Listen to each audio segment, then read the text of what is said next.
The injustice of all injustices, which we're going to explore tomorrow with the actual victim of this injustice. Alberta Court of Appeal rejects unvaccinated woman's request to get back on transplant list. Now, if you were on our locals community, vivabarneslaw.locals.com, I shared the judgment on our community tab yesterday with this article. It's tedious to go through these decisions that review administrative procedures. The bottom line to take away from all of this is that a lower court judge agreed with the protocol that had been implemented to determine who is eligible or who should be considered for organ transplant.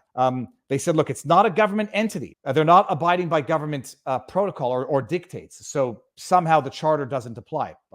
I may or may not have a disagreement with that, but whatever. The doctors are experts. They make up their own criteria. I suspect if I should steel man this, in the same way they might not put on for a lung transplant someone who's still a chronic smoker because, it would waste the lung in theory. I don't know. I don't even know if that's true, but in the same way, I suspect they might say, well, chronic alcoholic not getting any treatment, we're not going to give him another liver. He's just going to kill that liver too. So you're not eligible. Chronic smoker, hard, I can imagine. They're now saying, well, we've decided that being jabbed against the Rona with this jab is a requirement for organ transplants. And the courts have basically said, it's not a charter violation because it's not a government protocol, and we're not in a position to second guess the experts. This is from November 8, 2022. This is the original appeals decision affirming the lower court's decision, and the Supreme Court in signing Sheila's death sentence. And I'm saying that hyperbolically because, God willing, touch wood, we'll be able to raise the funds. She'll be able to get the procedure that she needs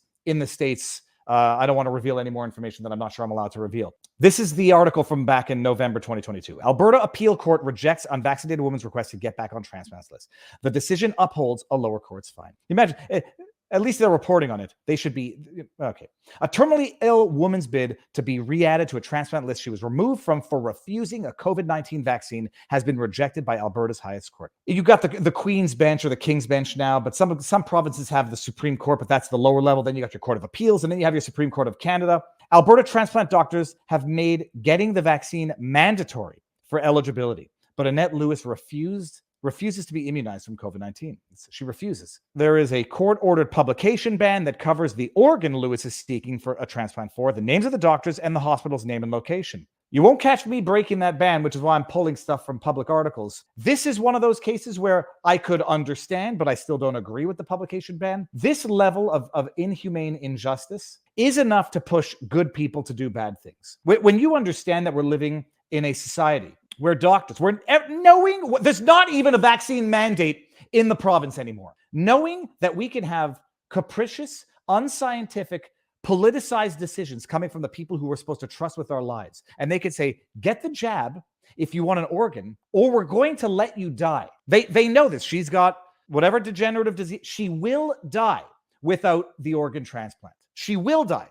And they are saying, we're going to let you die because you will not abide by what we're saying. You will not bend the knee. I don't know. You will not do as we say. We will let you die. The lower court said, who are we to intervene? The Court of Appeal said, who are we to intervene? And the Supreme Court said, we're not intervening.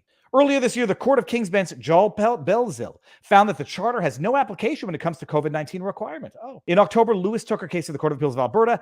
Her lawyer argued the appellate court step in, arguing the vaccine requirement was causing Lewis's death by removing the chance for a transplant and the possibility that it would save her life. Lawyers for Alberta Health Services. This is the same Alberta Health Services that visited Artur Pawlowski's church. They've been called other names other than AHS. And the doctors argue that the decision has been made by a clinical team that must make determinations about who is most in need, as well as who has the best prospect of survival, citing the nearly 40% death rate of transplant patients who contracted COVID before the vaccines were available.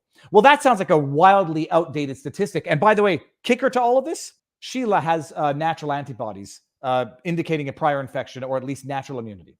The appeal court upheld Belzil's original finding, noting that medical decisions about scarce resources, such as organ donors, are difficult but must be made. In this case, the charter does not apply, the Canadian Charter of Rights and Freedoms, does not apply to the respondents' exercise of clinical judgments in formulating preconditions to organ transplant, including requiring vaccination and against COVID-19 in the wake of the pandemic, the appeals judges found. Despite deciding that the charter does not apply in this case, the court decided, for the sake of argument, to also provide an opinion on what would happen if the charter did apply, and found that none of her arguments would prevail. It doesn't apply, but even if it did, it wouldn't change anything. Go home and die. Or just take the shot. Just say, I love Big Brother.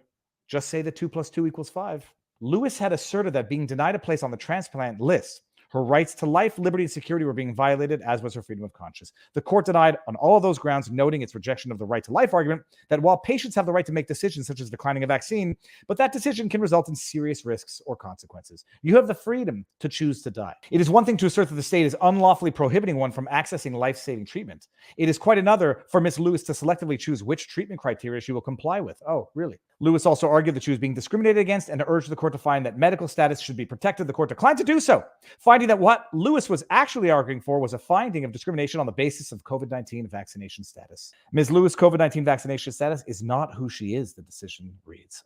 It is not an immutable characteristic, nor is it one that is changeable only at unacceptable cost to personal dignity. Oh, really? Her choice not to get vaccinated against COVID-19 is just that, a choice. That's our Canadian judicial system, people. Publication ban. Because they understand what that publication ban also tacitly admits. It tacitly admits that the decision is so fundamentally unjust, so shocking to the conscience, that the people making it are not willing to publicly stand by it. That the court acknowledges that so many people would be outraged by this fundamentally disgusting, unscientific, shocking decision that harassment might ensue for those who are behind this decision-making process. The gag order, although protective in nature, is quite clearly protecting against what most people feel to be an egregious injustice. And that's that. That's where it stands. Supreme Court, let me just see if I think I pulled that article up here. Supreme Court won't hear the Alberta case. This is more recent. This is June 9th. Annette Lewis argues that the charter rights were violated by the policy. Supreme Court of Canada will not hear the appeal of an Alberta woman who was unwilling to get vaccinated in order to get life-saving organ transplant.